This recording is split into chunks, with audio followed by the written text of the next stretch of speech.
আসসালামু আলাইকুম রহমতুল্লাহি ওয়া বারাকাতুহু।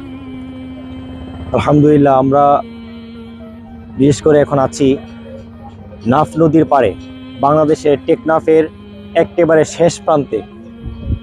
আমি যে জায়গায় দাঁড়িয়ে আছি এখন, এটা নাফ নদীর শেষ পাড় এবং বাংলাদেশের টেকনাফের সর্বশেষ এরিয়া। এটাই হলো সেই নাফ নদী।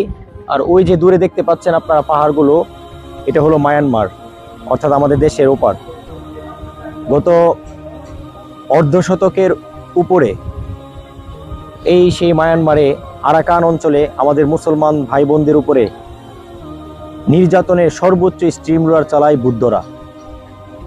এবং আজ থেকে প্রায় 5-7 বছর আগে এই পাহাড়গুলোতেই আমাদের সেই মায়ানমারের আরাকানের মুসলিম ভাই বোনেরা তারা নির্যাতনের স্ট্রিম রোলার সহ্য করতে না পেরে এক পর্যায়ে তারা এখান থেকে এই বিশাল বড় নদীটা পার হয়ে এসে বাংলাদেশের বর্ডারে তারা আসে, অর্থাৎ রোহিঙ্গা শরণার্থী হয়। এখন তারা এখানেই আছে। আমরা আল্লাহ রাব্বুল আলামিনের কাছে দোয়া করি, বর্তমানে সেখানে ইসলামিক একটি মুজাহিদদের দল আরসা সেখানে মুসলমানদের পক্ষে তারা কাজ করছে এবং তারা শান্তি প্রতিষ্ঠাকারী। যদিও তাদের ব্যাপারে খারাপ প্রবঞ্চনা, জঙ্গি এই ধরনের খারাপ অপবাদ আরোপ করে আছে নাস্তিক একটা সমাজ, কিন্তু দীর্ঘ অর্ধশতকের উপরে আরাকানের মুসলমানদের উপর যে তারা জুলুম চালাচ্ছে এটা নিয়ে কোনো কথা নাই।